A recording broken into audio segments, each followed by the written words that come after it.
From Lagos, the nation's commercial capital, this is the News at 10. Live from Channels Television. Reporting tonight, Millicent Walker.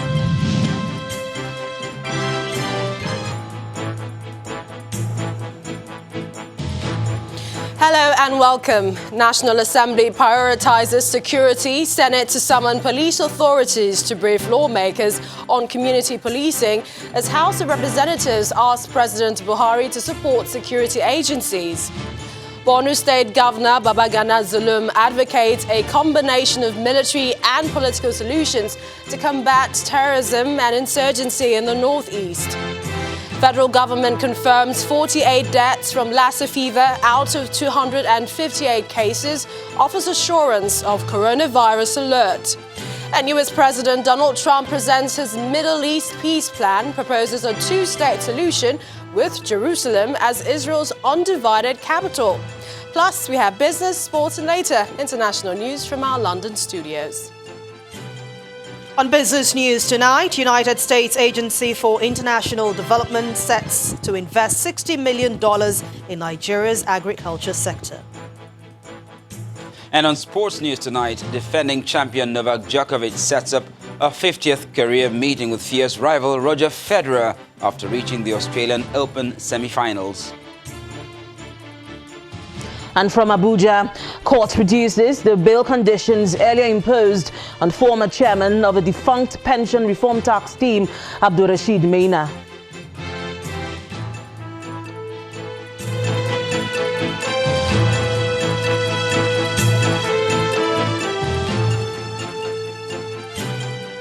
Now, there appears to be a consensus on the need to address the security challenges facing the country, and even federal lawmakers have joined in the debate.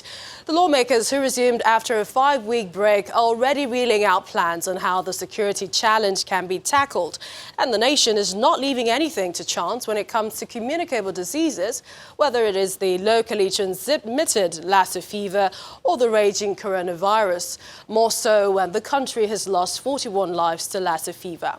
Now, let's start from the Senate, where the lawmakers are throwing their weight behind the clamour for community policing and are therefore planning to invite the country's police authorities to explain how that can be achieved. Our correspondent Linda Akigbe reports on that and other deliberations at the Senate today. Federal lawmakers resume to hold the first plenary session in 2020.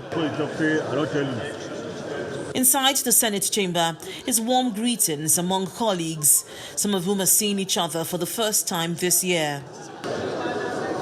It's time for business, and the Senate goes into a closed-door meeting to hold discussions. The executive session ends, and Senate President Ahmed Lawan reviews key decisions and some immediate actions agreed among legislators. The Senate, in a closed session, deliberated on the security situation across the country. On this note, we resolve to deliberate on this issue exclusively on the next legislative day, that is tomorrow, Wednesday. For a long time, major stakeholders in the country, in the security of our nation and police authorities, appear to achieve consensus on the necessity of the introduction of community policing in the country. The Senate is going to pursue the implementation of community policing vigorously. To this end, the police authorities will be invited to brief and update the Senate on the progress made so far. The Senate further resolved to fast-track the passage of Petroleum Industry Bill, amendments of the Electoral Act.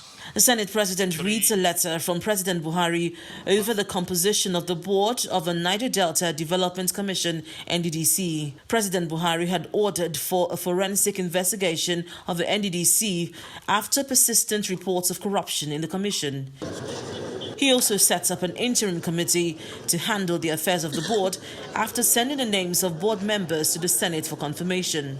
Based on this, and in order to allow for uninterrupted process of the forensic investigation, the board appointment confirmed by the Senate has to be put on hold to allow The interim team continued to manage the commission pending the outcome of the forensic audit. President Buhari also writes to the Senate requesting the confirmation of Dr. Kingsley Obiora as Deputy CBN Governor, as well as Captain Musa Nuhu as Director General, Nigerian Civil Aviation Authority, NCAA. Linda Akibe, Channels Television News. And the same sentiment pervades at the House of Representatives, where the lawmakers, particularly the Plateau Caucus, are asking President Muhammadu Buhari to support security agencies to carry out their duties. Our correspondent Terry Kumi has the details. As lawmakers in the House of Representatives resume plenary after being away for about 5 weeks, they exchange pleasantries while still mourning the loss of their colleague, Representative Fagen Gawo, who passed away on the 31st of December 2019. Sticking with its usual tradition, the House observes a minute of silence in his honor and suspends plenary till the next legislative day. May the souls of the departed rest in peace. In a conversation with the Chairman, House Committee on Judiciary, he outlines some of the areas of focus of the House going forward. We had a retreat, Nigerian Institute of Legislative and Democratic Studies organized a retreat for the chairman of committees. And then we had a commitment, we came out with a communique that we are prepared to perform our oversight. We're going to look at, is there any possibility of rethinking the Police Act? Is it possible? And if we are going to do that, by what measure and to what extent are we going to do that? What do we seek to achieve? He also supports the position of the Southwest governors on the creation of the Amotekun security outfit. You need the local content. You need people that understand the terrain. You need people that understand the language. So, and that's why I personally support the position of what the Southwest has done. And it's not new. We've had the Isba police in Kano, and then we have the civilian JTF. They've made some significant progress. But it has to be done within the ambit of the law. We have to have legislation backing it up. The Plateau Caucus of the House, supported by a faction of the PDP caucus, also share some security concerns in the state. One can easily conclude that genocide has been declared on my people and indeed Plateau State. We call on Mr. President to show sincerity and commitment, to match words with actions, to secure all Nigerians wherever they are. And as Commander-in-Chief, he should provide security agencies with modern equipment. In the 8th Assembly, it was one security issue after the other during almost every plenary session. Hopefully, the 9th Assembly, working with the executive, can come up with appropriate legislation for improved security across the country. Terry Ikumi, Channels Television News. And one state that feels the pinch when it comes to insecurity is Borno State, which has been at the receiving end of insurgents for some time now. But the state governor, Babagana Zulum, is proposing a combination of military and political solutions to reduce the menace of insurgency in the northeast. The governor gave his views while addressing course 28 participants at the National Defense College in Abuja. The Borno State Governor is welcome to the premises of the National Defense College, where he is to deliver a lecture on strategic leadership, the challenges of insurgency in Borno State.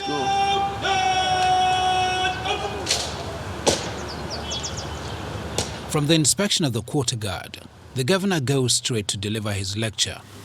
He reels out statistics on how insurgency has created humanitarian crisis in Borno State. The impact of the insurgency in Borno State.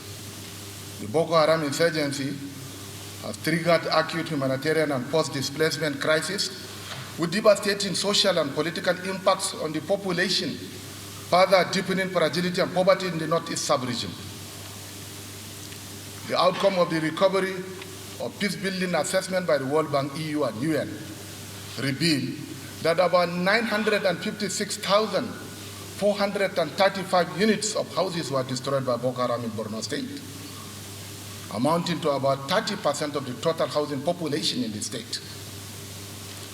About 5,335 classrooms were destroyed in 512 schools, primary schools,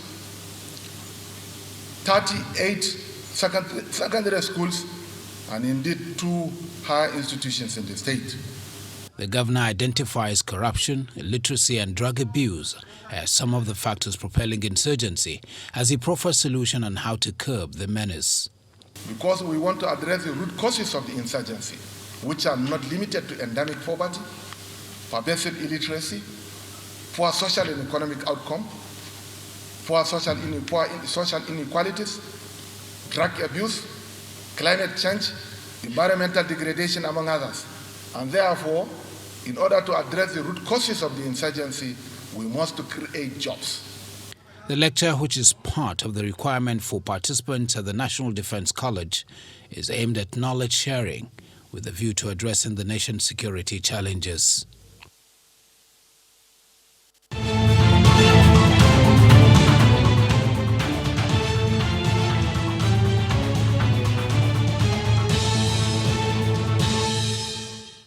The federal government says the country now has 258 confirmed cases of Lassa fever and 41 casualties. To this end, the country is now more than ever before on high alert following the recent suspected cases of coronavirus in Ivory Coast and Kenya, with the Federal Ministry of Health increasing surveillance at major entry points, including airports and seaports. The Minister of Health, Mr. Osage Hanire, who gave these figures in Abuja today, says although there's no suspected case of the coronavirus in the country, the risk of importation exists.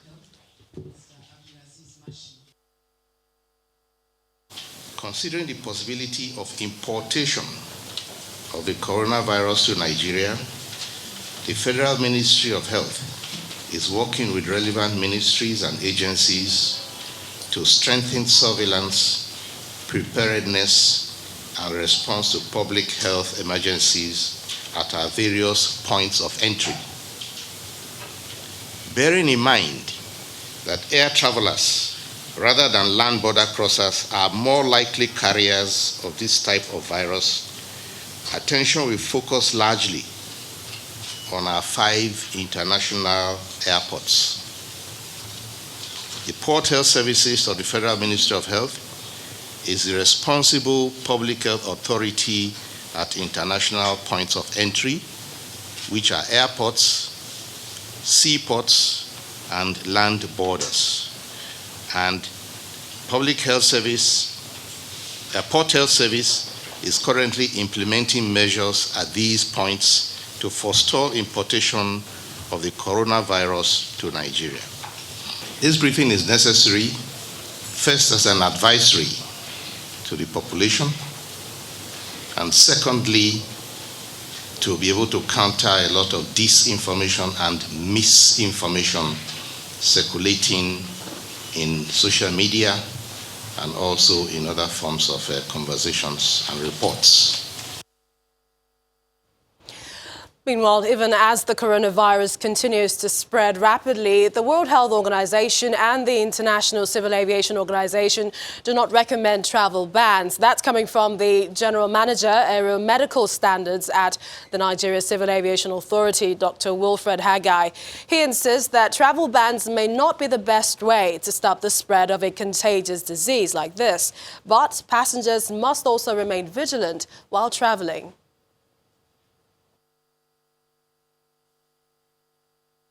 Travelers, will say, may be at risk, but to term it high risk may not be entirely true. It depends on your travel itinerary, depends on where you go to. The World Health Organization and the International Civil Aviation Organization, which is ICAO, does not recommend any sort of travel ban. However, some countries have issued travel advisories to their citizens, which is their right. Travel bans do not work in all situations because it might limit the ability for the countries to curtail the further spread because of lack of resources, lack of stock coming to those countries. Essentially, travelers are to remain vigilant, avoid close contact with persons who have fever and cough. We only advise that travelers avoid non-essential travels to areas that are endemic with the disease. In part 2, after the break, we'll be looking at how to stop the spread of Lassa fever virus, and we've been joined by a public health physician, Dr. Ayo Oluwole. Please stay with us.